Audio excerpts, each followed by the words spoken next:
Thank you so much for joining. I am Dr. Mechelle Roberthon, and I am the owner of my own organizational development firm, and I am a lover of all things workplace culture. I can eat it for breakfast, lunch, and dinner. I can talk about it all the time. In fact, I talked about it recently on TTA's podcast, Bring Out the Talent, and had such a great conversation with their team about culture. And now I get to chat to you about all things winning workplace culture beyond HR and leadership. And I love that tagline, beyond HR and leadership. And you'll come to know what I mean by beyond a little bit later. I heard a little bit about where you all are joining us from, so we're so excited about that. And so what I'm going to encourage you to do is to continue to engage in the chat. You can also submit those questions as well. And either throughout or probably primary at the end, I will answer a lot of those questions or as many as I can possibly get to. But I'm excited to have a good time about all things workplace culture. Now, here's where I always like to start in any presentation. I always like to start with the numbers. So I like to research, look at data, and I want to know the state of the topic I'm talking about by the numbers. So since we're talking about workplace culture today, let's look at what those numbers look like when we talk about this. Let's start with number one. Companies with strong cultures experience up to 72% lower turnover rates.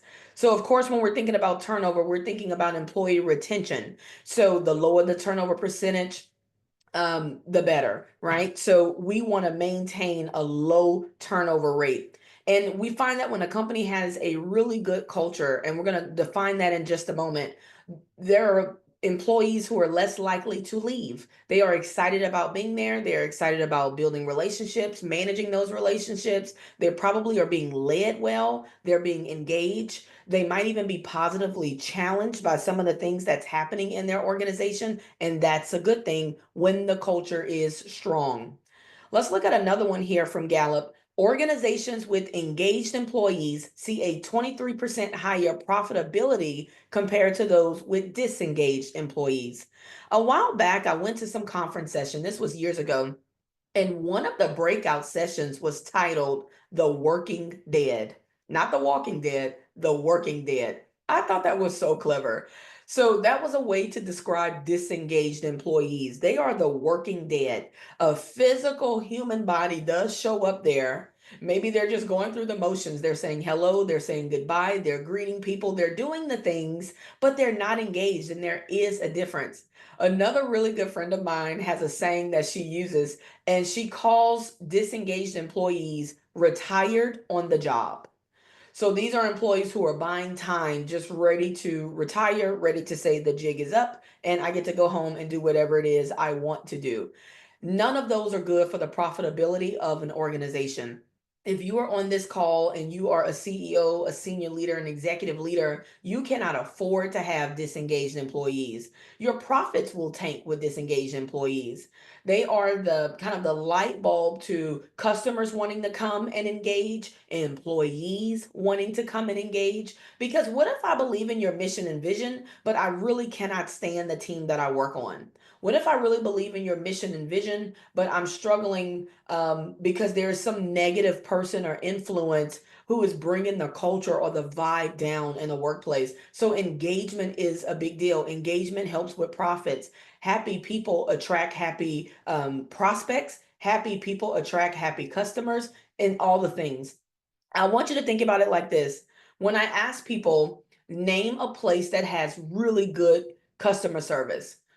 And I'll ask you that, and you can put it in the chat. When you think of a company that has a great reputation for good customer service, what companies do you think of?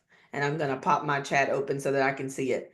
And already I see Mandy has put an answer here in the chat, and as well as Emily, that comes up time and time again. It's that good old Chick-fil-A. Now, here's what's interesting. If you ask somebody, what do you like about Chick-fil-A? They hardly ever mention the product.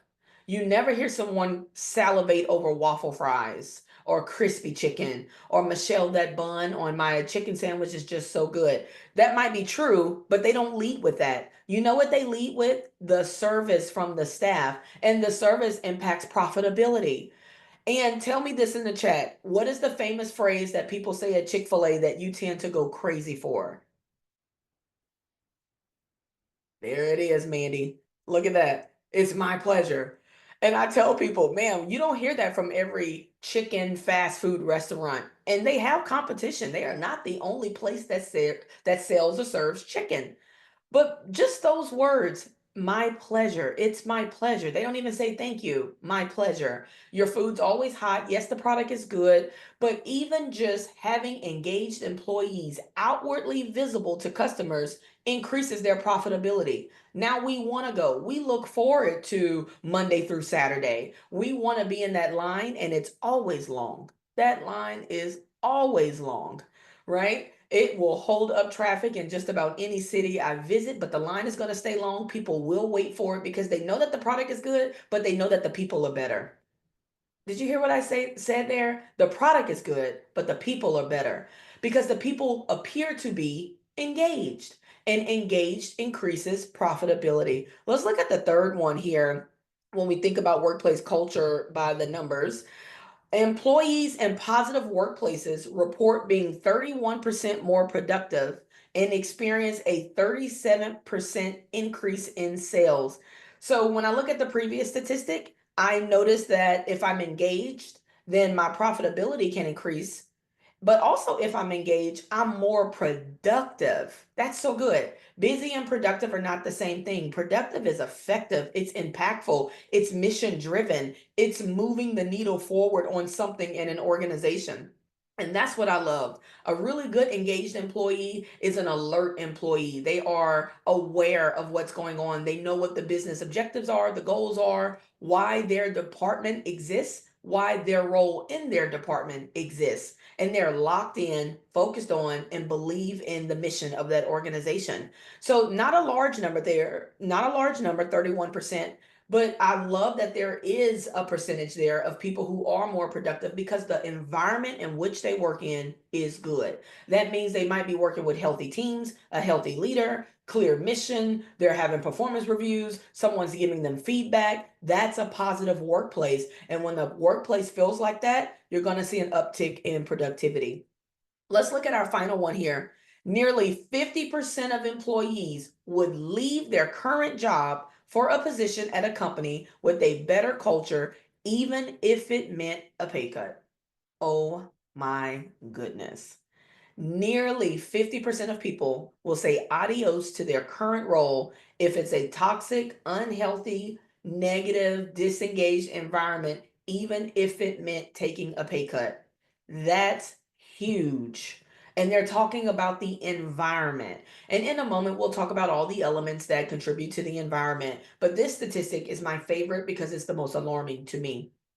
There was a Facebook post recently by a young lady I went to high school with. I graduated 2 years ahead of her, but we were in JROTC together, the Junior Reserve Officer Training Corps, and I absolutely loved her from day one. We lived in the same neighborhood, all the things. And so it was refreshing to not only see a Facebook post from her, but to see this kind of Facebook post. So the Facebook post said something like, earlier in the year or in years past, I worked in the human resources department, and she said it was a very stressful, high-paced job. I was often a department of one in charge of the people operations function. And she did this in construction. She did it for a very big name retailer company as well. And she said it was the most stress I've ever had in my life. She said, I didn't really enjoy the job. People were vying for my job. I was always the bad person. She goes, but now I'm a school teacher. I teach middle school, completely different career change. And she said, I took a humongous pay cut, but I have never been happier in my life. And then the photos that accompany the post were like a fun day at the middle school where she teaches. And that is a drastic leap to go from being a leader of an HR department for several organizations to a middle school teacher. But you know what? She's at peace. She's happier, less stressful, probably more productive. All the statistics we see here on the screen, more engaged. The profitability of that school probably increased because parents want to send their kids to schools where the people are bragging on the education, and who does the educating? The teachers. So imagine a school where not only are they having great scores, but people are bragging on the staff and the administration. They say, no, no, no, the people are amazing. And if the people are amazing, it could be because the environment in which they work in is really strong as well. So let's get into this a little bit more. Here is my formal definition on the screen for workplace culture, but I want to pop out something from this definition that stands out to me. And that pop out is the personality of a company, reflected in everything from leadership styles and communication practices to everyday rituals, because we all have them at our workplaces, policies, and the overall work environment. So I love that. If you had to explain to someone what is meant by workplace culture, I want you to lead with it's the personality of our company. I was onboarding a new client yesterday and I asked him, I said, what is the internal reputation of your company? And so he said, you mean like with vendors? I said, nope. With employees. What do people working at your company think about you, the product, the customers, the vendors, the people they have to work with in the field, those kind of things? And I thought it was a little alarming that every description he gave and his leadership team with him, it was all completely positive. And I know that I was brought on to this project, this help concern, because there is an issue. People don't bring me in when things are completely fine. They bring me in when there's something that I need to get my hands in and fix and advise on related to the people in their organization.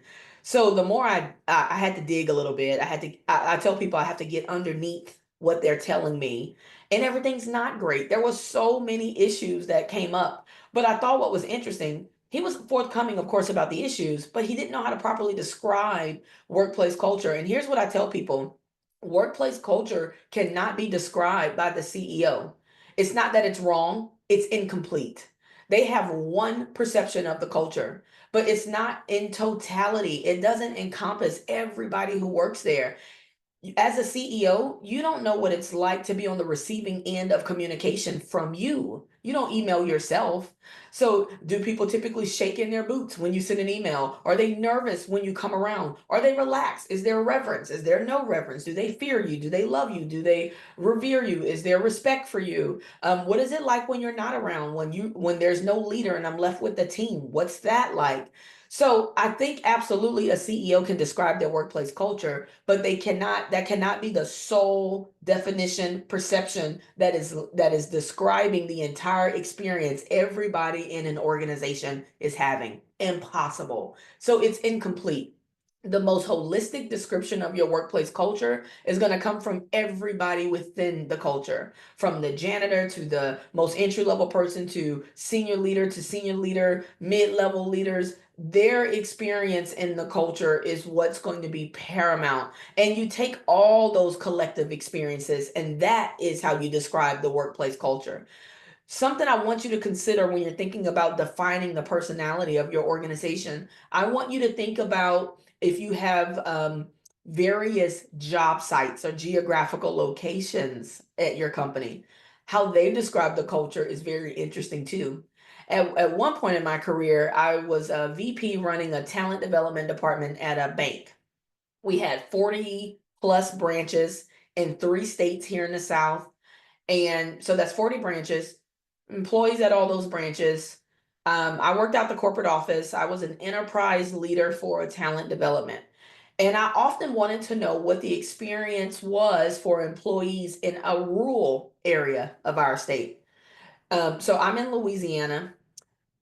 We had branches in New Orleans on Magazine Street, and if you've ever been to New Orleans on Magazine, it's not as big of a tourist attraction as Bourbon Street, but there's a lot of life there on Magazine, and it's bubbly and it's outgoing and it's loud. And when there's events like Jazz Festival, Essence Festival, Mardi Gras, businesses are impacted, so their operating hours might be different because you got to get your staff out of there so that they can physically be able to get home. The experience on Magazine Street is not the same experience in Church Point, Louisiana. It's not the same experience in Houston, Texas, where we also had locations. Houston is the fourth largest city in America. it's vibrant and busy and traffic is hectic and all the things, they are not experiencing what other people are experiencing. In fact, our Houston employees did not have Mardi Gras as a paid holiday, but Louisiana employees did. And so we had to sub another holiday for them. Yo, that helped, that impacts the workplace culture. So we had to figure out, like, if we were doing something that was very cultural to our state, how do we invite Mississippi and how do we invite Texas into this kind of Cajun atmosphere, because it impacts the workplace culture. Wouldn't it be something if only the Louisiana employees were doing something fun, but we didn't reach out to Mississippi and we didn't reach out to Texas? That would have been an issue as well. So I want you to think of geographical locations. When I worked in healthcare, I worked for a large healthcare employer, 18,000 employees. And in my region, I oversaw the market for 3,000 employees for all things learning and development. And I remember thinking, well, what are our employees experiencing who work at our sleep centers, where there might be two people on staff? They only see two employees ever. So they have no ties to the actual hospital itself. They don't work in a hospital setting. They work at a sleep clinic miles and miles and miles away. Well, what about those employees who never work in a hospital? They work at a school health center that's funded by the hospital. So they never get a chance to see patients being wheeled to and from surgery and all of those different things. So their little school environment matters, because the culture they're really a part of is that school where the health center is. So what's that environment like? But they're still a healthcare employee. So I want you to start thinking your remote workforce, your in-office workforce, your workforce that is in another country, in another state. What's their experience? Same company, same umbrella, but they're having a different workplace experience or personality or vibe. And that's okay. But I want you to start thinking about, are we including their perception in our definition of our company's workplace culture? Just think about that. Okay. And let me know in the chat if this is resonating, if this is making sense. Your feedback absolutely helped me. And I do have my eye on the chat where I can see it. So on the screen, I have this picture of this brain, because I said to myself, I wanted to unpack every single thing that contributes to workplace culture. This topic comes up so much, and we say it as such a big umbrella term, but I don't think we have considered every single contributing factor that impacts workplace culture. So I set out to just kind of take everything out my head and said, let's put it all on the table, every single element that makes up workplace culture. And here's what I came up with. So I'm going to give you a peek into my brain. Here we go. I said it's things like the permitted mannerisms and behaviors in the workplace. So these are the unspoken rituals, norms. It's what we allow as acceptable in terms of how we behave, how we act, what kind of professionalism is allowed or not allowed in the workplace. How sacred cows are treated. These are the untouchables in the workplace. These are the people who seem to get away with murder, if you will. They can show up however they want. They can speak however they want, act however they want. And somehow they've been at the company 30 plus years, 20 plus years, or they have relatives in higher places or something, but they tend to have kind of low behavior, maybe medium performance, and people are absolutely either intimidated by them or they want to do something with them, but they seem to be favored or covered or protected in some kind of way. The response to mistakes, how mistakes are handled, and not just mistakes that are that you yourself are on the receiving end of a reprimand of a mistake. But I want you to consider this. We're also watching how you handle other people when they make mistakes. That's how I know how safe it is to take risk and to make mistakes in an organization. Sometimes it's not the boss talking to me about a mistake. I'm watching how they're talking to my colleague. I'm watching what happened to my friend who made a mistake. And I do understand that there are varying levels of mistakes. I do. Another thing that contributes to workplace culture is customer satisfaction. Do people like us? What's our net promoter score? What's our customer loyalty index? What are the evaluations saying from customers? Do we have a positive reputation from the people who pay for our goods and services? Sam Walton is the founder of Walmart, and he has this notorious phrase he said, the customer is the supreme boss and they can fire everybody from the CEO to the board of directors by taking their money somewhere else. I never said the customer's always right. That's just bad ideology. The customer is not always right. What he's saying is there's power in the dollar. That the reason boycotts are so successful is because it impacts the bottom line, right? So if we all decided to boycott, insert whatever fast food place, within weeks they would shut down. Without our money funding this operation, there is no operation. How do they pay people? How do they order supplies? How do they pay vendors, subscriptions, and the like?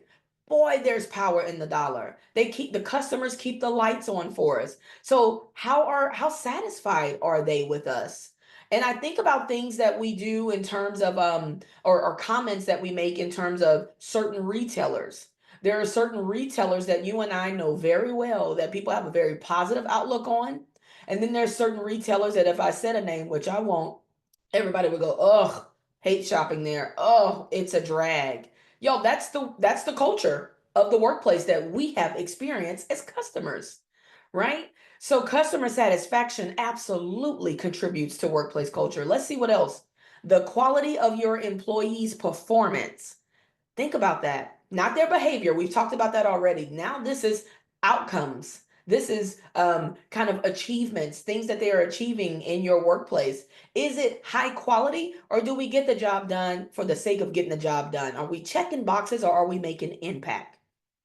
Another thing, I have an affinity for new hires. I love new hires.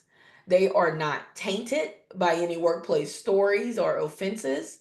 I love when they come in and they have no connections. They don't know anybody there. I would love to see a workplace from their eyes, fresh, where they're asking the questions like, why did they do that?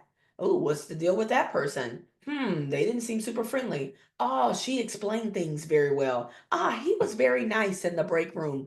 Man, a new employee's experience contributes to workplace culture as well. And let me add to this, how well you retain new hires in the 1 year life cycle. Any new hire who leaves you under 1 year, that needs to be investigated. And I'm not saying that it could be something that your company is doing. I just simply said it needs to be investigated. If there's a trend that new people don't stay long, you might be bleeding somewhere in the company and you need to figure out why. If there's a new hire sporadically who doesn't stay more than 1 year, maybe that's just that new hire. But I don't want us to keep saying, well, that's just them. Just investigate it. Get curious. Get respectfully curious. I know the answer they told HR in their exit interview, but go to their leader. Hey, what was their onboarding experience like? And they're going to give you some pre-hire stuff. Well, they did a background check, and that's when you're going to say, no, no, no, no. Not their pre-hire onboarding, their post-hire onboarding. There's a big difference between orientation and onboarding. They are not the same things. Orientation is an event. It typically takes place on day one or week one. Onboarding is a journey, and that journey really should last 12 months. You should be onboarding a new hire for 12 months. So think about what you have them working on in their first 30, 60, 90 days. And then what does a 6 month check in look like? What does training look like at month 9? What does the 1 year evaluation look like at month 12? What are the various touch points and space you're holding for new hires to get them acclimated? I want you to think of it like a bow and arrow. You want to pull new hires back for 12 months because when you're ready to release them, they are super knowledgeable, super skilled, they are acclimated to the culture and the environment. We need to be way more intentional about the way we develop our newest employees that we just spend a lot of money and a lot of time acquiring, right? Protect your investment. Another thing that contributes to workplace culture is the leadership in the organization. I hope you appreciate how I did not start with leadership because we tend to relegate all things workplace culture to the leader. It starts from the top. I think that's a place. I don't think it's the place. I think it's a place. So leadership absolutely either add or subtract from the workplace culture. And so not just the leadership at the top. What if I have an amazing CEO, but the supervisor sucks?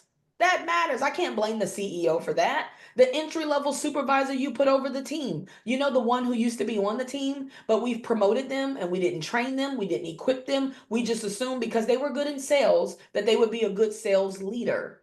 That does not always translate. So we forego the training because they had been here already 10 years. They know. Yeah, they know how to do the functional job, but do they know how to lead with personalities and performance and know how to be objective and bias free when they're giving feedback? We don't typically train those who are being promoted, and that's an opportunity as well. But we're not just talking C-suite here.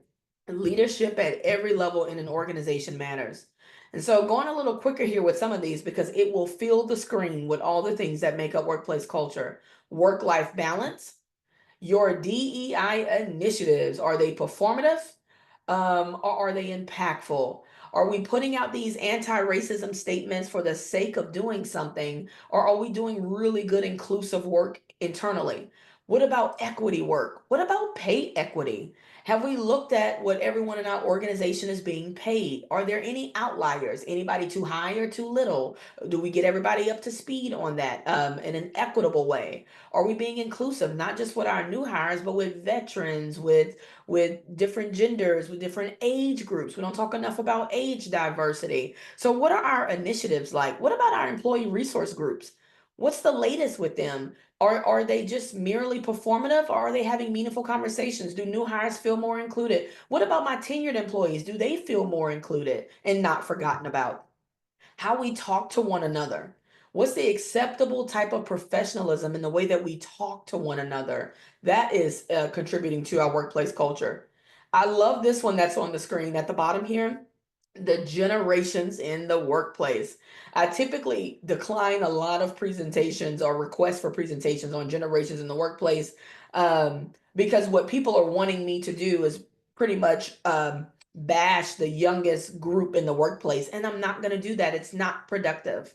There's this quote I want you to look up. I should have put it on the screen, but there's this quote from Socrates where he's complaining about the young generation. We've been making the same complaints for years. This is not new, right? So I like to have a more productive conversation about how we can leverage and use the various generations that exist in the workplace, because it's not a right or wrong, better or worse. It's just different. I've seen one generation training go over very well. There's this guy, he's a trainer for LSU's continuing education program. I think his name is EJ, and this was years ago when I worked in healthcare. He did a training on generations in the workplace, and he asked one simple question, and it was so profound. He introduced all the different generations, and he said, let's say we're talking about Gen Z. He says, who raised them? And everybody kind of went, oof. They did not raise themselves. So somebody put an iPad in their hand. Somebody, introduced them to technology. So they're not just some texting, no eye contact having generation. Who raised that generation? It had to be an older generation to raise the younger generation. So he made us think about who came before us and how they were parented and then how they parented us. So as a millennial, my baby boomer parents raised me, and they raised me like baby boomer parents. And so it's why I function like a geriatric millennial. Have y'all heard that phrase? Please tell me in the chat. That phrase is bizarre. A geriatric millennial. I'm like, what in the world? What will we come up with next? But I'm absolutely on the higher end of the millennial scale, and I'm okay with that. So I'm like, okay, here we are, living our life with a new term here. And I think it's pretty cool. So there you have it. I'm a geriatric millennial, folks, raised by my beloved baby boomer parents who I absolutely adore. And I have a sister who she is 18 years younger than me, a legit biological sister. I grew up as the baby my whole life. And in my first semester in college at 18, my little sister was born, who's now a freshman in college, and she's Gen Z. And let me tell you, my baby boomer daddy raising a Gen Z, he is completely different. I'm like, oh my goodness, her childhood looks nothing like my childhood. And it took me a while to get over it. But guess what? I built a bridge and I got over it. Okay. Because I love that kid. She's so cool. All right, let's get back to the screen here. How employees who work in different locations are treated. I've already talked about that. The type of benefits we receive as employees, that also impacts the workplace culture because this impacts my work-life balance. It also impacts my livelihood as well. And then tenured people, I got your back because everything sometimes is new hire, new hire, new hire. We roll out the red carpet for new hires, but let's not forget the tenured people in our organization. How tenured employees are treated and how tenured employees are celebrated absolutely matters. And then finally, and I hope you appreciate this too, I did not lead with money, but I end with money, compensation, bonuses, and other perks. Look at this screen. These are all the things that contribute to the personality at your company. So if you have great leadership, but you're struggling on DEI, your workplace culture can't be 100% great. If I am great with DEI, but not so much with work-life balance, we're going to be inclusive, but we're going to work you to the bone. That's a problem. If I'm really great at celebrating tenured employees, but not new hires, that's a problem. If I let sacred cows do whatever it is they want to do, but I don't pay people well, that's a problem. So it is very much overwhelming to think about all the different elements that make up workplace culture, but there is hope for us yet, and we're going to get into those things. Now, one of the things I do want to talk about here is kind of some myths that we've had about workplace culture. The one myth that we tend to have is that one person can make or break a culture. And I don't disagree with that, but I want to clarify that one person cannot create culture and one person cannot sustain it. That's too heavy. Remember my previous slide? One person can't control all those elements. One person can't sustain all those elements, but one person can absolutely hurt a culture and make it difficult and unenjoyable for others. But culture is created and maintained by all of us collectively. Culture is created and maintained by different departments, customers, the human resources department, vendors, the accounting department, all employees, the compliance department. Everybody collectively contributes or subtracts from a workplace culture. That one person could absolutely spoil the bunch in some areas, but the one person cannot create culture and the one person can't sustain it. They can't put culture on their back and say, don't worry, I got it from here. Nope. They collectively are going to need all employees, all departments, all customers, all vendors working together with them. Another misconception we often see is that it's leadership. The manager creates workplace culture. Now, the thing here is the manager does not solely create and sustain workplace culture either. They just can't. No one manager can create the culture or sustain the culture, but they are accountable for the culture that is being created within their department and their teams. And so I want to talk a little bit about that too. So there's no way they can create and sustain culture when they have to deal with grumpy and the one who doesn't greet others and the team player who's so excited and the one who's retired on the job and then the new and excited employee. They need all these people working together and contributing. Because what if the manager is great, but the team isn't so great? What if the manager is doing all the right managerial things, but the grumpy person decides to still be grumpy? Or the one who says, I'm not going to say good morning and goodbye, decides to dig their heels in and not say that. Now, you might be saying, but Mechelle, that manager has to do something about it. I agree. That's why I believe that managers are accountable for everything that happens within their department and their team, but they're not responsible. There's a big difference. So when I think about responsibility, I think about all the people you see on the screen. They are responsible for doing their jobs. They are responsible for being kind, team players, collaborative, good communicators, and all those things. Where the leader comes in is that they are accountable for how well they do it, how well they perform, how well they behave at work, and how well they play with others. If this team does not do their responsibilities well, the manager is going to be held accountable for the wins and losses, the pass and the fail of that whole team. So I used to tell my team, I need to know what you're struggling with and what you're doing and make sure you're doing it well. Because if something goes wrong in our department, you are never called into a room I'm called in to answer for it. Only I am called in for that. And they would start to feel sorry for me. And I would say, no, no, no, don't feel sorry for me. I'm paid well for that type of accountability. That's my job. So if you mess up, I have to go and protect you and hear all the things about the mess up. I have to tell them what our plan is going forward to making it better. Then I come back and I go over your responsibilities with you. So you're responsible for doing the job I hired you to do. I am responsible for how well all these people, I'm accountable for how well all these people do their responsibilities. Does that make sense? Right? So we need to make sure we are preaching accountability, right? So I need you to do your responsibility, because whether you do it good or bad, awesome or not, I'm accountable for it all. Our department, win or lose, I answer for everything that happens in this department. Okay.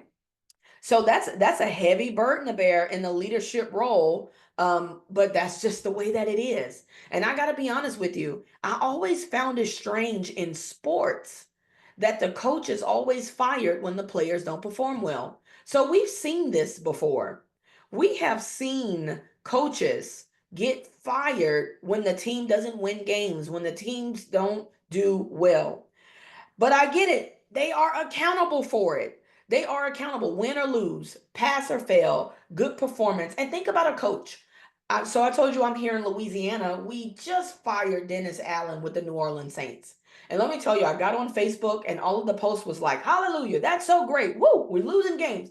And I felt horrible for Dennis Allen, who's a real human with a real family, who's probably not native to New Orleans, who probably moved his entire family to a place. He is not the only coach, by the way. You know how many coaches exist on a team?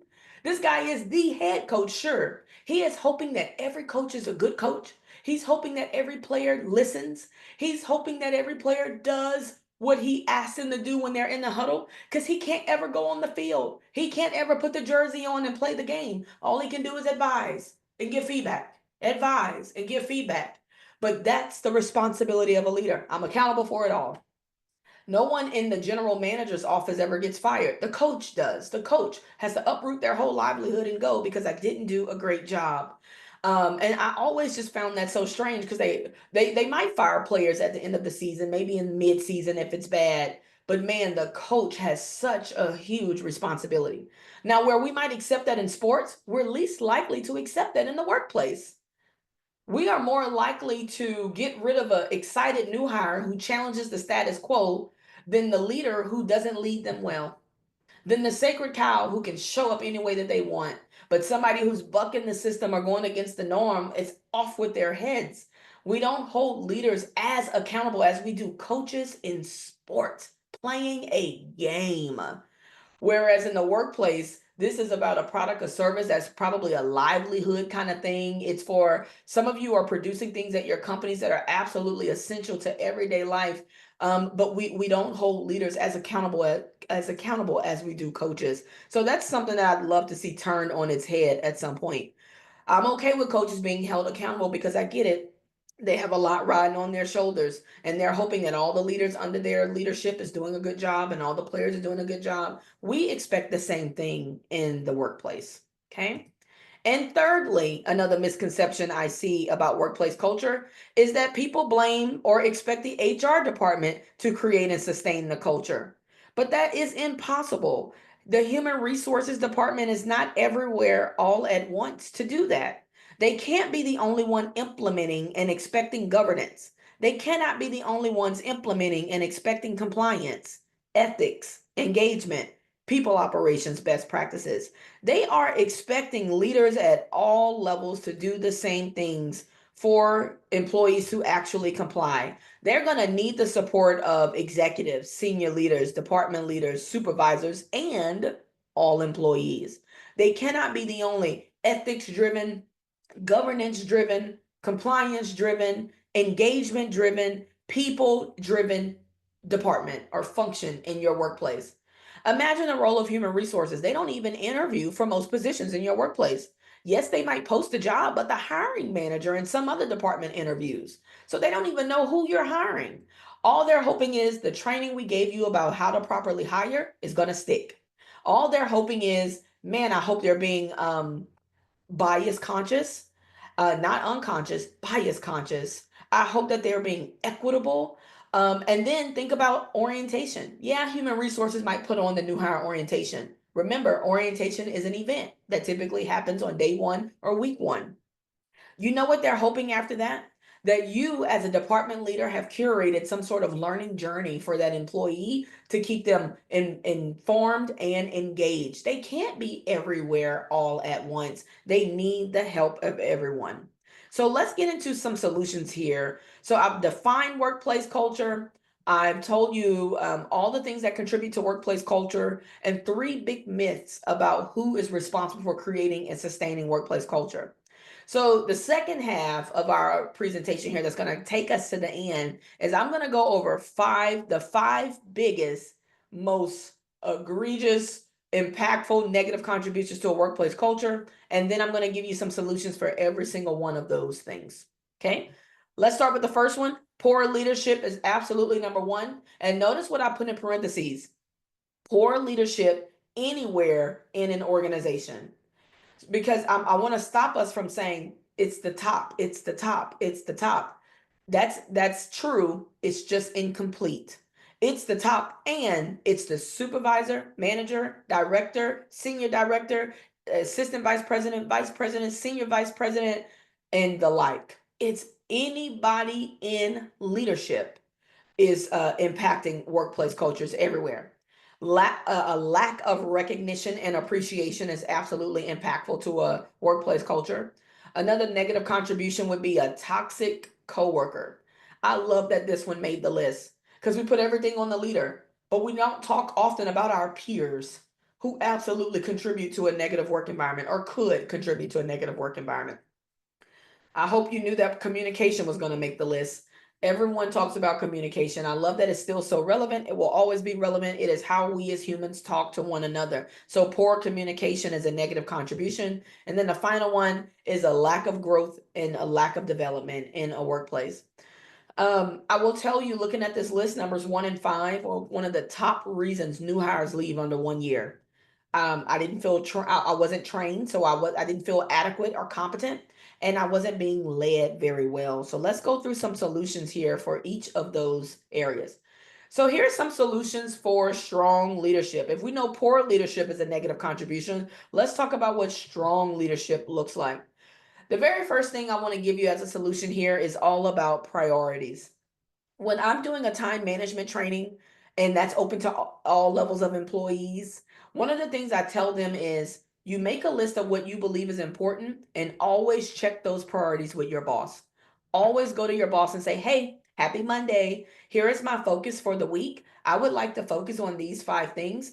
What do you think about this? Is this in alignment with where you want our department to focus for the week? Is this in alignment with meetings you've been in recently? Is there anything that you would change, or is there a reordering that you would do to my list of priorities? That would be amazing for employees to do. But also, if you're in a leadership role, you tell the team what you think the focus for the week needs to be. You can do this in a variety of different ways. That could be a huddle that happens every Monday morning. That could be a huddle that happens on Zoom or Microsoft Teams or in Slack or in person, where you say, hey, I hope you all had a good weekend. Let me tell you kind of the big 3 things that our department is focused on this week and how I'm going to be engaging with you all to make sure we are moving the needle on these 3 things. That's it. If there's going to be some challenges, you need to be upfront about those challenges, including their workload or any obstacles. Hey, it's going to be a heavy week. We have a lot to get through. I'm going to try to mitigate the risk as much as possible and mitigate your workloads, but I'm going to need you all to stretch a little bit more this week. And what I'm going to need you all to do is to let me know if your load gets too heavy, if you need more resources, support, or you need me to jump in, you need coworker support. Bring that to me first instead of going to a coworker, because I can see their workloads in a way that you probably can't, and I'll let you know what coworker might be the most available and accessible to you this week, right? So that's number one. Number two, this is kind of what I call accountability. Follow up and follow through. When people ask me often, how do you hold people accountable? Can you come do an accountability training? No, because I don't know how to make a training out of accountability, because it's a simple definition. Accountable is I follow up and I follow through. How do you hold people accountable? You follow up on what you said that you were going to do, and you follow through on anything you said you were going to do. So if you've promised something, deliver on the promise. If you said that you were going to give an update, give the update. If there was a consequence for somebody not doing a great job, implement the consequence for them not doing a great job. So when you are not following up and you are not following through, you are going to run the risk of trust being impacted between you and your team. And you cannot afford to have a team that does not trust you, because they're going to start hiding things from you. They're going to be very performative with you. They're going to nod and agree and smile and tell you things are okay when things are not okay. I need a high level of trust with my team, and respect and trust is built with number two. Do what you say you're going to do. Look at number three. You need to own up to your mistakes. My mom is in a leadership role. She's in an entry level leadership role. It's not her first, but it is an entry level role. And she called me recently about an employee who was very upset with her because of how my mom delivered some really bad news about a fellow coworker. And my mom was on the phone giving me the entire situation, and I listened. And then she goes, "Well, I guess I could have done this better." And I said, "Yeah, you could have, Mom." She goes, "Well, what do you think I should do now?" I said, "You absolutely should follow up with the employee who was upset with you. And you're going to say to her, 'I apologize for the way that I delivered that message. It was insensitive, and I didn't intend for it to be insensitive, but now I can see how it was.'" I said, "You need to own this thing 100%. You are not going to say things like, 'I'm sorry you feel that way,' or 'if you feel that way.' No, she felt that way. That's what she told you. Now, all you need to do is just own the delivery piece, and that's it. I said you don't need to wallow, you don't need to beat yourself up, don't shame spiral, but you do need to be upfront about the mistake that you made, and then maybe partner with an employee on what you can do to make it better going forward so that you don't make the mistake again. And we started brainstorming about some positive solutions my mom could implement to show her team how she's trying to mitigate the mistake.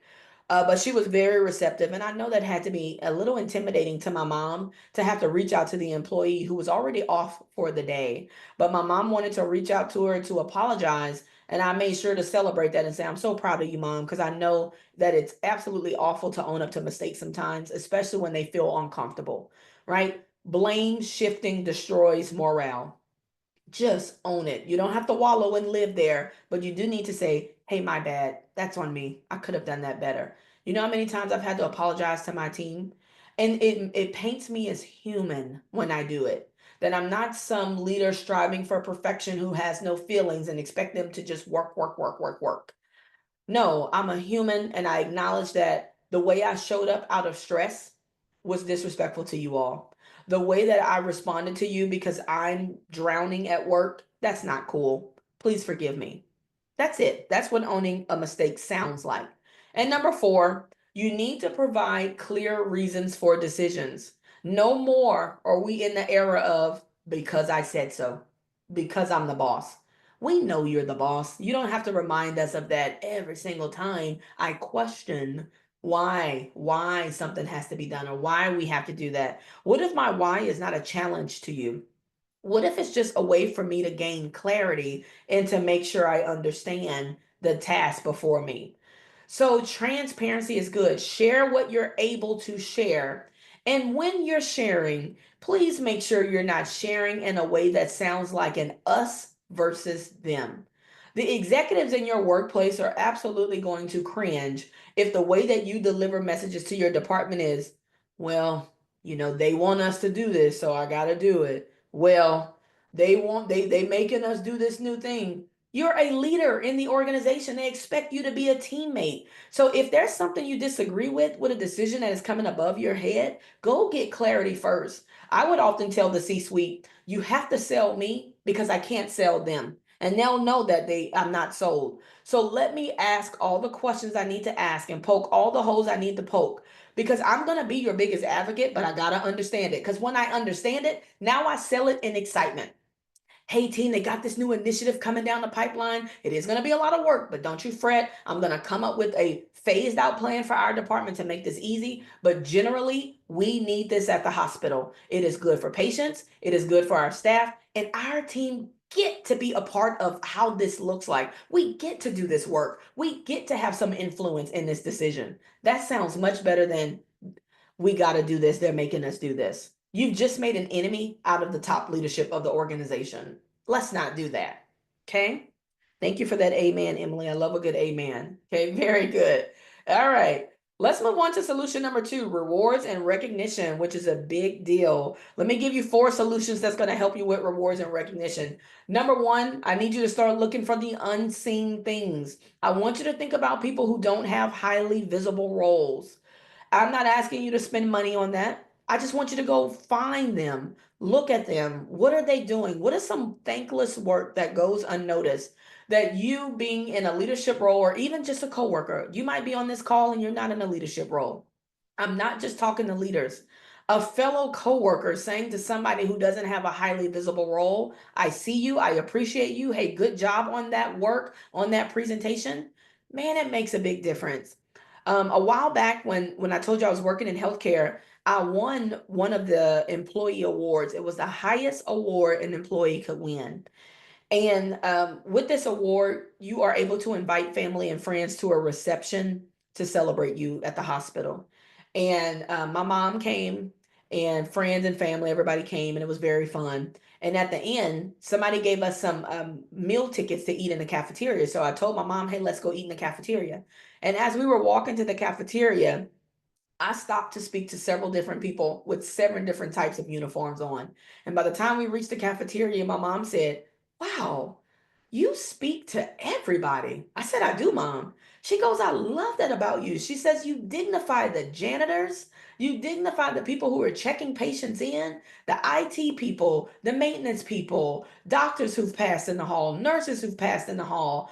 I want everybody to feel seen. And you know what? That doesn't have to be some long, deep initiative. It's a hello, good morning, good job. Hey, looking great today. Hey, so good to see you. Hey, if you need anything, let me know. I'm happy to help. They knew I worked in the HR department and that I was the orientation person and the leadership development and coaching person. So I had a highly visible role. So you know what I did with my visibility? I welcome other people into it. I was shouting people out in meetings and rooms I'm in.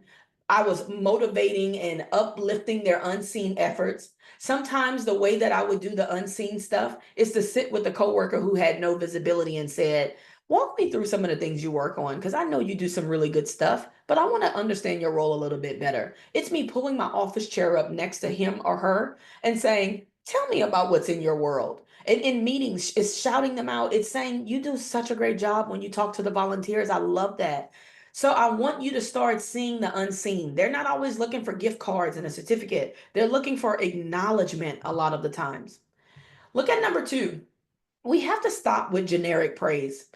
When it comes to both positive and constructive feedback, it needs to be specific. If you want somebody to start doing something or to stop doing something, you're going to have to be specific about what you're praising them for or what you're admonishing them for. So if it was feedback you were giving me that was not great feedback and you were saying, you know, Mechelle, you just didn't cut it today. I don't know what that means. I didn't cut what? I didn't cut the bread? What are you saying here? I have no idea. Or if somebody goes, man, you killed it today. I killed it where? That's just like if at the end of this presentation you've enjoyed it and you said, hey, good job. And most likely, you know, people put that in the chat. Good presentation, good presentation. And I love that. What would be more impactful is if you said, good good solution number 2 for rewards and recognition. I really like number 3. That really is going to help me lead better. I'm like, great, number 3 resonated with them. So I'm asking that you do the same thing in the workplace. Let's skip generic praise and be specific. If you want to see that behavior repeated again, tell them exactly what you liked about the behavior. Number 3, I love this one because this humanizes people and it helps with work-life balance. Regularly ask about people's workloads, right? Not just as a leader, as coworkers. I wish we would do number 3 more before we just barged in people's offices. We rarely say, you got a minute? No, sometimes we just knock, enter, and start talking. You know, we have to shut off what we're working on to pay attention to you. So we need to be more curious about what it must be like to work in their department and in their role. If you want to get people out of silos and have more collaboration, what if collaboration didn't always look like our 2 departments working on a project together? What if collaboration looked like our 2 departments better understanding what the kind of pros and cons the heaviness of each of our roles are, better understanding how each of our departments contribute to the overall mission, vision, and values of our organization. What if collaboration was understanding another position other than your own? And how can I understand? Ask about workloads. Make it a habit of checking in with people. Say things like, do you have a minute? Hey, message them on Teams. Hey, I'd like to pop over and talk to you about a project, but only if you have the bandwidth. And if today's not a good day, just let me know when. And if it's just not the season for you to add nothing new, just let me know. And I'll put a calendar for whenever that time makes sense for you. If you ask about what people are working on and you take a moment to pause first before you dump another assignment on, or before you barge in and talk, if you understand it a little bit better, it'll help you to redistribute the task and the workload as well. One of the things we typically do with high performing employees, we reward high performing employees with more work. You don't mean to, but we do it. Sometimes because they're performing so well, we keep giving them things because they're so reliable. And that's how you're going to lead to burnout with a high performing employee. We don't want um, um, heavier workloads for them. We don't want to burn those folks out.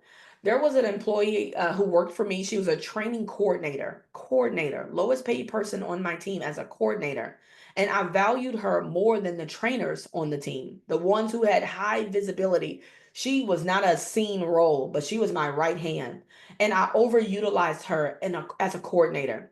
She was becoming too reliable. I was becoming too dependent. And do you know, I said to her, I need to apologize to you. I am overutilizing you, and you're not being compensated for the overutilization. And I'm not in a position to compensate you right now. So I'm going to pull back on some tasks that I've been giving you, not because you're not doing a great job. It's because I want to make sure I'm being equitable with you, and this isn't it. So if you're okay with it, I need to pull back. And when I'm in a position to get you more money, then we can talk about adding more to your plate for that, and maybe even changing your job title. And she absolutely was grateful for me having that conversation. But I led with an apology because I unintentionally gave her more work. I've redistributed tasks from underperformers and given it to her. So I'm telling you from experience, I've done it. I've overworked high performing people because they are so easy to work with and they do a stellar job.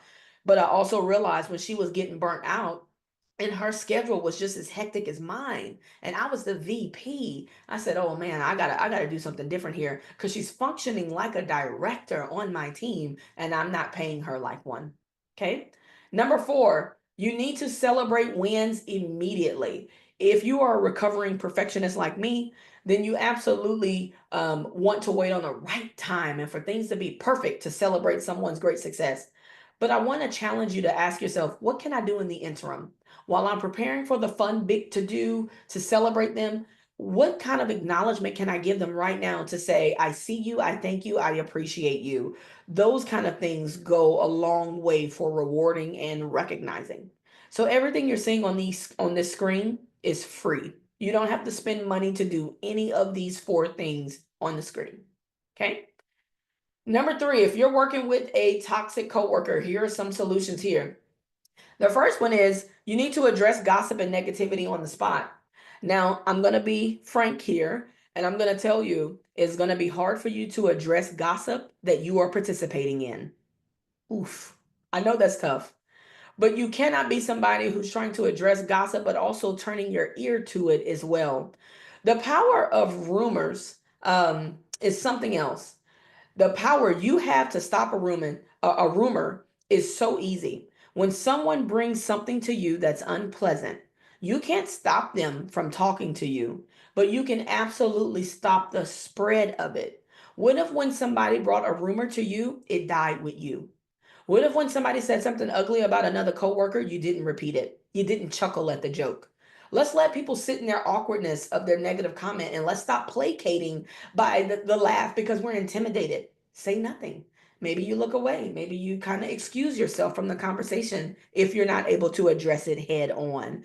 But we have to tackle gossip and negativity. Okay. The second thing is we have to do something about low performers. There's this training I often do with clients. I call it the 9 box remix.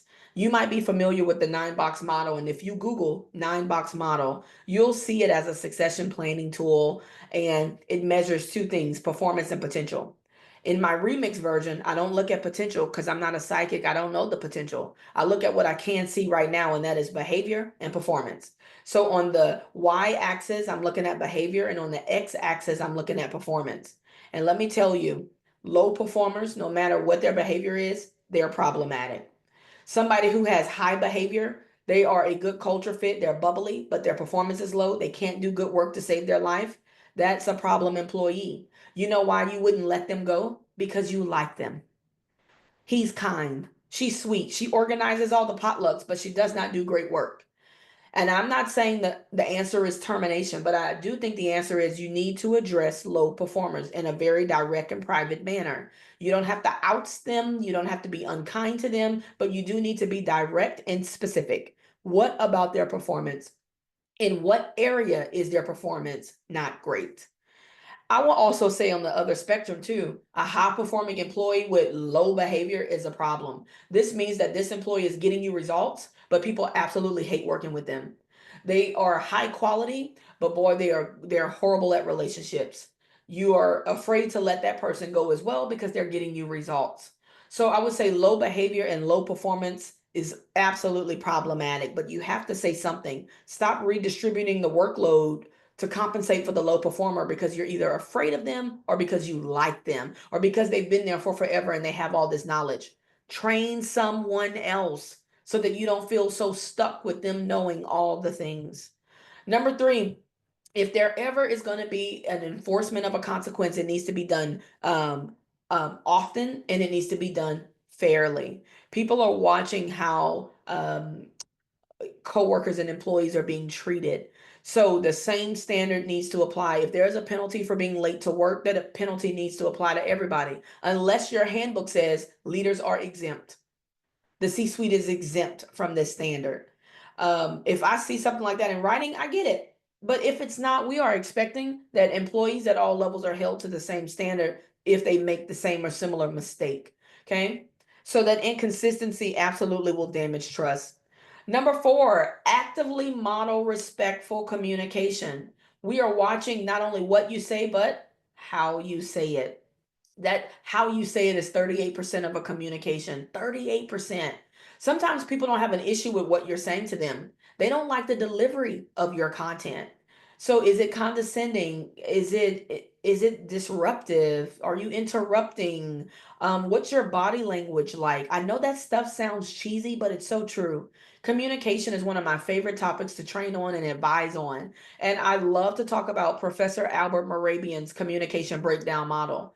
He says that 7% of communication is what you actually say, 38 is how you say it, 55 is how you look when you say it. So imagine me rolling my eyes the whole time you're talking to me, and I'm looking like, oh gosh, when will this be over? Now, I'm not saying out my mouth, when will this be over, but I look like it. Boy, that's going to deter you in our conversation. You're not going to want to be in dialogue with me for a long time if the 55%, which is how I look when I say it, the 55%, that's more than half of the communication puzzle. If I don't look appropriate in my facial expression, in my eye contact or lack thereof, in my appearance, in my posture, if that is off, that will derail communication. So, respectful communication is a big deal. So, be mindful of that. My assistant went to Office Depot yesterday to pick some order up for me. And we were on FaceTime when she was in Office Depot. And I can only see her face. But she walks up to the counter and she says to the guy, she goes, "Are you okay?" And I was alarmed by how she said it. And I said, "Why are you saying that?" She said, "Because she said the way he's doing his hand is if he wants me to hurry up and get it out." She says he looked like I aggravated him. He slouched his shoulders down, he rolled his eyes, he was doing his hand like hurry up, and it upset her. He barely said a thing. His 55% was unappealing to her. So it's a huge part of communication. So don't think like I use all the right words. No one's listening to you, but they are hearing and observing the things that they can see from you before they can hear the words that you're saying. All right. Let's look at number 4 since we're talking about communication. Well, Dr. Rob, how do we improve communication? Let me give you these 4 things. I'll give you 2 at a time. The first thing that you can do is check in with your people. I'm putting here morning. It doesn't have to be morning, but a good check in goes a long way. This is where you can talk about the priorities. This is where you can talk about miscommunication. This is where you can tell them what the focus is for the day or for the week. Imagine that. So now they don't have to guess. Look at number 2. I love this one. I would love to see more workplaces that set no bother times. Tell me this in the chat because I need to know if I'm with my people here. Have you ever worked in a workplace environment where it was a high meetings culture? Meetings on Monday, Tuesday, Wednesday, Thursday, Friday, Fridays at 4 o'clock, Wednesdays at 1 o'clock, meetings, meetings, meetings, meetings, meetings. And I would often have to say, when will we ever have the time to do the things from the meetings if we're always meeting? We're going to need some space and time not to meet so often. This is overkill. And I would have to tell my team I haven't moved the needle on that project because I've been in meetings all the time. So, what if you set no bother times? I love these kind of cultures where they say they don't allow meetings of any kind, like on a Friday. Oh, love that. With my clients, I've started to not do Friday afternoons. I don't mind Friday mornings, but I cut you off at noon. That's it. Right? Because that could be my good catch up time. I don't like meetings away from my office on a Monday. So Monday tends to be my administrative catch up day and all of those different things. Yeah, focus time. That's Rosemary. That's great. Um, and Emily, same thing, that white space on that calendar that I call it margin, Emily. So I'll just sometimes put margin on my calendar with no definition for what I'm going to use the margin for because it's going to be for whatever I need it to be. Sometimes it's margin for me to do something personal. Maybe it's margin for me to work on this deliverable for a client, but it's a no bother time. I want you to steal it, girl. Still margin. Look at numbers 3 and 4. Check for clarity in every meeting. Let me say that again. Y'all, check for clarity. Before the meeting ends, make sure everybody understands the way that you intended for them to understand, because clarity can derail them from moving forward. So, a couple of ways you can do that is ask them to um hey, so rehash to me what your priorities are for the day just so I can make sure we're in sync because I don't want you to work in frustration. And let's see if they and tell them, say it in your own words. This is not really like a quiz. I am asking you this so that you are not withheld from working or doing or performing because of something I could have clarified here. And make sure you say, hey, are there any questions? And if you get crickets, no one's saying anything. Two prompts that I like that I've seen really good leaders do. I've had one leader say, tell me something I'm not seeing. And I love that. And she made it safe. That question alone is safe. Somebody tell me something I'm not seeing. And then that's when we can start to poke holes. Another strategy I like is when a leader throws themselves under the bus first or ask a question in opposition over something they just said, just to get it going. Any questions? Everybody's clear? And then they'll get nothing, and then they'll say, I know something I'm not clear on. I don't know yet when this thing is rolling out, so I'm gonna add that to my list. Let me get with my leader to figure out when are we launching this thing. What else am I not so clear on? And then maybe you hold some space and say, well, if y'all can't think about it now, please send me a message. And I would always end with this cliche phrase, I cannot fix what I don't know. So I would say, please help me out. If you are stuck, if you say, Mechelle, it's as clear as mud, you got to tell me that because I'm going to assume it's all gravy. And if it's not gravy, you got to let me know. And I like number 4, you need straight talk. Every department has corporate jargon or an acronym or something that they use that makes sense to them. So just speak in a way that your audience can understand. Here's what I tell people in my communication classes. Every time you open your mouth to talk, to text, to email, or to do anything of the sort, it is never, ever, ever, ever about you. It is always about your audience. Okay? You already know what you're going to say. You know who doesn't know what you're going to say? The person on the receiving end. Stop communicating for yourself. You're writing emails in a way that you understand. You are talking in a way that you understand. You need to start emailing and texting and talking in a way that they understand. So, for example, and you tell me this in the chat. For example, if you had to explain to a 6-year-old child what you did for a living, would you use fancy, big jargon, big words with a 6-year-old child? Yes or no? Tell me in the chat. And tell me why. Why wouldn't you say to the 6-year-old, I own an organizational development firm and I work with leaders on employee retention and engagement and all of those things? Correct, Ginger. A 6-year-old would think you sound very fancy, but they would not understand. You know what we would say to a 6-year-old? We would probably first physically shrink. I might kind of go down to eye level with them. I'm going to talk more animated with my hands, and I'm going to say, "So, you know how Miss Smith, your arts teacher, she taught you how to draw a cup the other day? Remember you drew that coffee cup and you were so excited? Well, I'm like Miss Smith.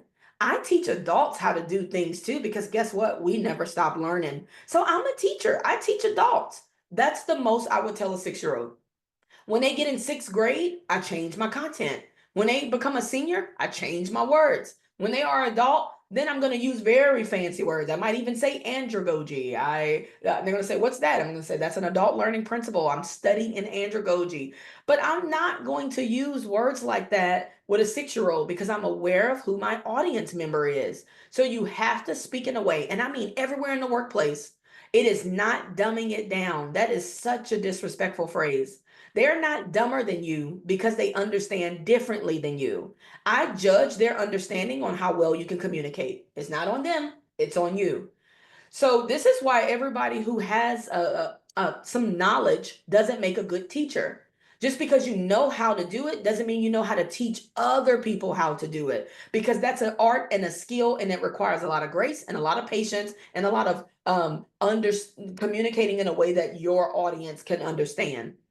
So I want you to really consider that when we talk about improving communication in your workplace culture. And think about messages that come out from the C-suite. Are you communicating like a chief? Are you communicating like the janitor is going to read this?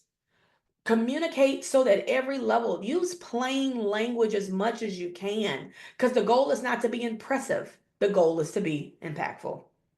I should get an amen on that one, y'all. All right. Solution number 5, last one, and we're going to get towards the end here in our last 15 minutes.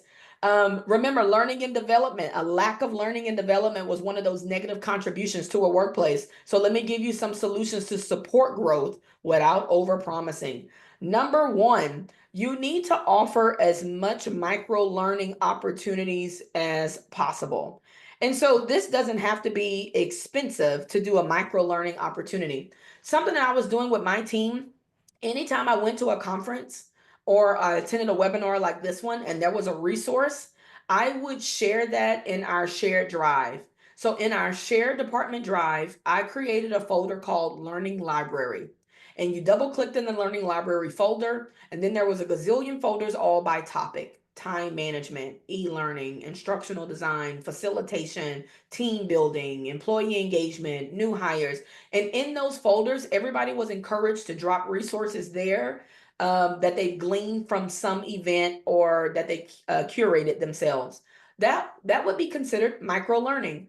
So I would bring up like, "Hey, don't forget to check the learning library, specifically in the team building folder. I just dropped a resource. It's a free ebook. You all will love it." That helps with learning and development. It doesn't always have to be a big high dollar conference. Sometimes it's just you sharing a white paper, a TED talk, a YouTube video, a resource article, or something of the sort. Number 2, let me get back on here. I love this one. You need to be practical about what career paths or advancement paths look like. And I would like for you to be this honest at the recruitment phase. When you are just talking to a prospect employee and not an actual employee, if they're coming in at the ceiling of a position, say that. And what I mean by ceiling is there's no room for growth vertically in this role. Now, laterally, evenly, horizontally, there are some positions that you can move to, but it's around the same or similar pay structure, same or similar leadership level, same or similar job duties. And I had employers say that to me in an interview. They said that the next roll up would be my job, and I don't plan on leaving. I still said yes to that role. They were so upfront, I got it. I was like, okay, cool. And it served me for years in that position. So everybody's not looking for a promotion, but you do need to be upfront about what the promotion path or the career development or advancement path looks like in your organization. Don't promise them that they can be the CEO one day. What is the path to become the CEO working internally at your company? Number three, I'm a big advocate of all things cross functional. I love the idea of them learning something beyond their job role. That's not only good for them to develop and grow, but it's good business continuity as well. If you are the only person at your company who can do whatever it is that you do, your company is losing. What happens if you can't make it to work tomorrow for whatever reason? If the flow of business stops because you are the only one gatekeeping this information in your head, you've just hurt the business. Cross training is good for business and it develops employees. So encourage it. And you can do this by stretch projects. You can do this by collaborative projects with other departments, or you can do this with positions within your own team. You might have under your purview 4 positions. Maybe you have a team of 10. It's comprised of 4 different positions. Make sure those positions know how to do each other's job, or at least the critical functions of each other's job. Okay. And fourth, I've already been on the soapbox about this one, so I won't kind of go harder here, but stop overloading top performers. We absolutely want to thank them for all the things that they do. We want to recognize their contributions, but you want to also be mindful that they're human as well. They can burn out as well, and we don't want them to burn out often. We don't want them to burn out ever. So check in with them. And let me just add this little tip about number 4. Please ask top performers how they want to be rewarded. They're not always looking for a promotion. Ask them, you're doing such a great job. I want to reward you for it. What do you value? You can ask them that. Here's something I like to do. When I get a new job, or when I was working internally, when I get, and I think I still do it with my clients actually, when I get a new client, or when I was working in-house, I always started like week 1 with a favorites sheet. I probably created a Google form, asked people on my team to complete it, and that Google form fed directly to a Google sheet, like an Excel sheet, and it told me everything I needed to know about my employee based on the questions I created. Here's what I would ask them. I would say, when's your birthday? And I would put, don't tell me the year. I would say favorite color, favorite cake, favorite dessert, food, allergies, shirt size. What's your favorite lunch spots? What's your favorite small gifts? And you know what else I added? How do you like to be praised? And I gave some examples: publicly, privately. I saw a variety of different things. And then I said, what kind of recognition means the most to you? I got all kinds of freebies like time off, flexibility in my schedule. And let me tell you, if I was shopping for a physical gift for their birthday, I always printed out that Excel spreadsheet and I took it with me to the store. And I would follow their line all the way across and go, okay, she likes red. I'm going to wrap this gift in red. Oh, she loves tumblers. Let me get a tumbler. And you should see how they faces light up when they're like, oh, it's candy. That's my favorite soda. And I'm like, the favorite sheet. But guess what? I made it accessible to the entire team. Everybody on the team saw it and they knew how to reward people for different things. People loved it. So I knew how to reward top performers based off of what they put on the sheet. They did a good job and then they come back to their desk and there's a gift card to their favorite lunch spot. They didn't want a promotion. They didn't want more work. Sometimes they just wanted a little acknowledgement and maybe a little time off as well. So do the favorite sheet. I love using either Microsoft Forms, which if you have Microsoft Suite, that's free. Google Suite, Google Forms are free. It feeds to a spreadsheet. I don't have to go and do extra work. And then I just make the spreadsheet available to anybody who wants to see it in my team. All right. So before we get to some Q&As here, I'm going to leave you with this quote. It is created by the co-founder of Airbnb, Brian Chesky, and he says this: culture is simply a shared way of doing something with a passion. When employees come together and share their enthusiasm, values, and practices, they create a culture that amplifies their collective contribution. Everyone's daily actions, no matter how small, are what make up the heart of a company's culture. Earlier, I showed you a picture of a brain and everything that was in my brain. And now Brian Chesky is talking about heart. I want to encourage you to use your brain and use your heart. And that, my friends, is all I have to share. I want to encourage you to stay in touch with me as well if you have any questions, comments, concerns. I do think we have some time for questions that I would love to answer. And then I'll give you some announcements as well. The TTA is putting some things here in the chat. So a recording of today's session is going to be emailed to all attendees as well. And we highly encourage you to complete this survey. We love feedback around these parts. We cannot fix what we don't know. So if there was something that I can improve on, something you want me to go harder on, or something TTA could work on, please let us know through that survey. It is the best way to get improvement from us. Okay. So thank you for the thank yous that are coming through. You're very welcome. I'm going to hang back. If there are any questions, I'm going to scroll up in the chat. And Liza, if you see any, please let me know as well. Oh, let's see. Do you offer a catalog of your trainings? I do. And TTA actually has some information on things that I'm offering through them related to trainings and things that I offer. So I will make sure Eliza knows to circle back with you, Felicia, on that for sure. Thank you, Emily. I love it, man. Y'all are so great. Look at that specific feedback, Aaron. I love it. Y'all are the best crowd. All right, while those are coming in, let me just scroll up here. Okay, Stacia, I hope I said that right. In our department, we have no internal meetings on Mondays, which has been really helpful. Oh, I would love a Monday free. Okay, I'm just scrolling up here. This is great. We have more generations within the workplace than we ever had. That's pretty cool. All right, this is when we were talking about Chick-fil-A. Okay, I don't see any questions there, so let me scroll back down. Thank you so much, Christy, for that specific feedback. All right.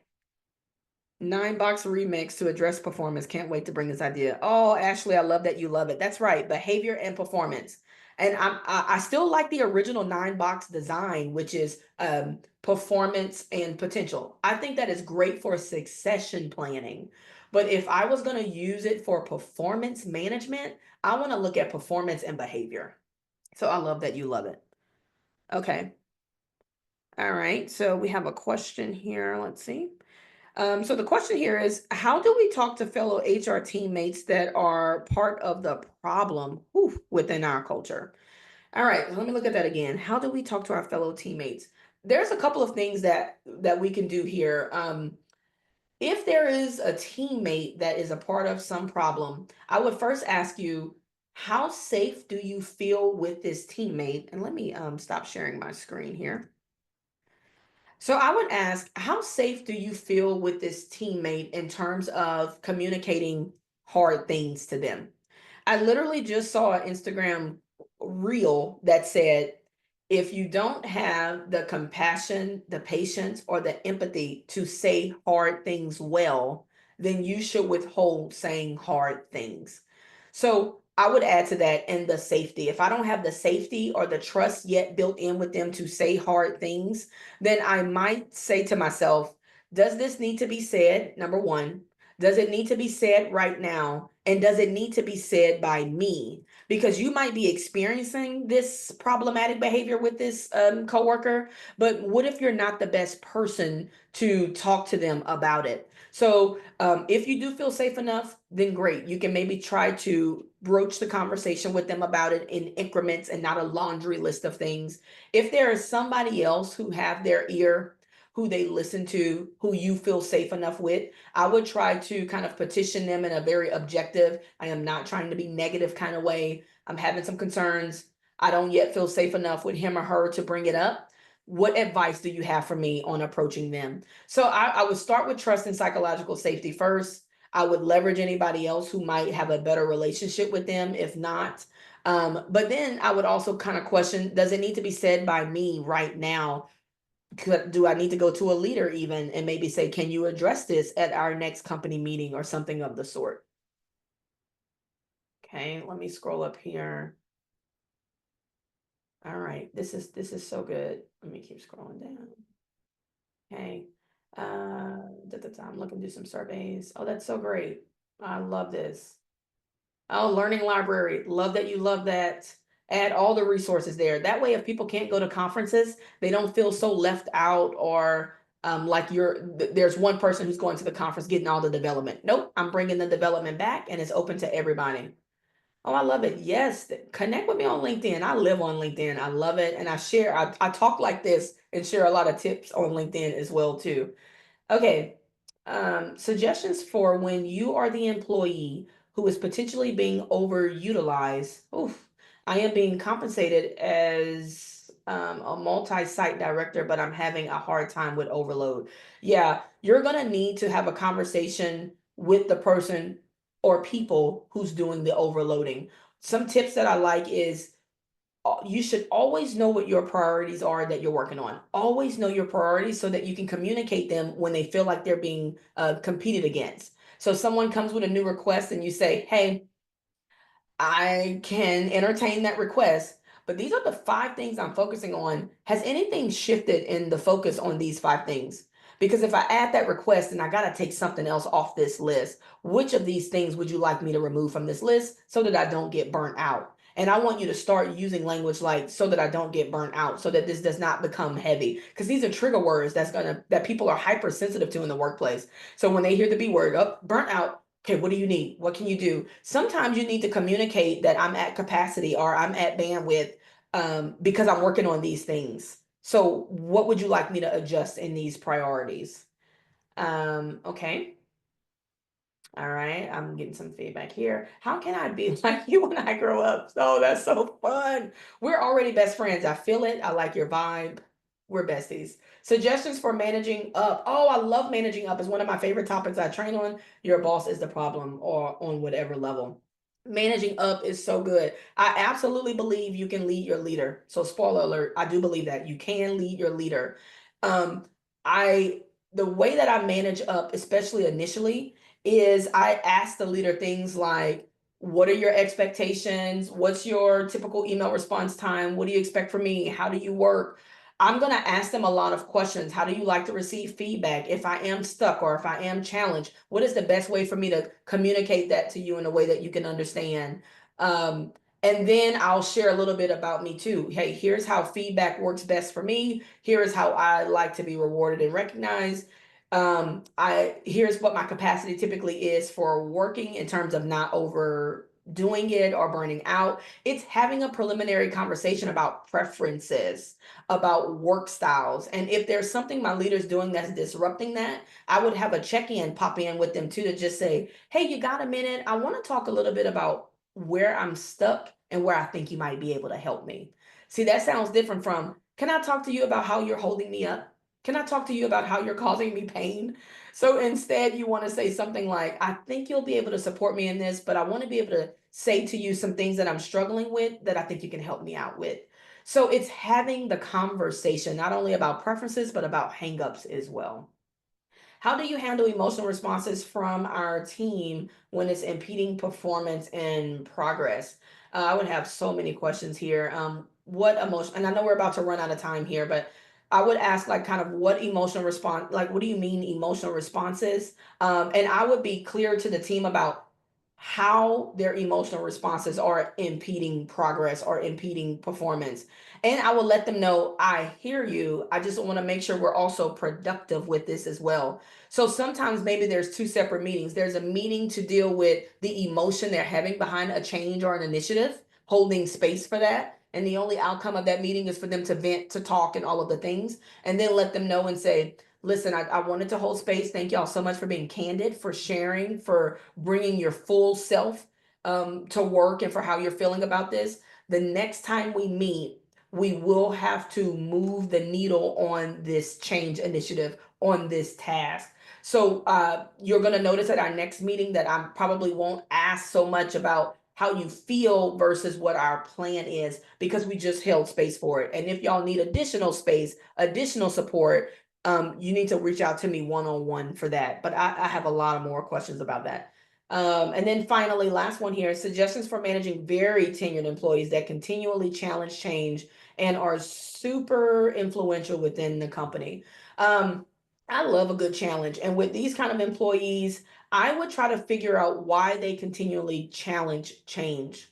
I've had great success understanding and kind of getting underneath why they kind of resist any change. In my example, this one particular employee who had a horrible reputation at the company for being a downer and somebody who was just negative, what I found was that she didn't feel included often. She felt like she was learning about the change, too late in the change management framework. So maybe when the change was being implemented or rolled out, no one engaged her about how the change was going to impact her team while it was still just an idea before it was even being vetted. I started including her in phase one at the onset of change, and it did wonders for our working relationship. So that was my story. But I would try to get to why they change it. It's not just because, and here's a cliche phrase, they're old and set in their ways. I disagree with that. It's not just because they've been there a long time, but what is it? What, are they afraid? Do they think I got to learn a new thing? And is learning a new thing the intimidating thing for them?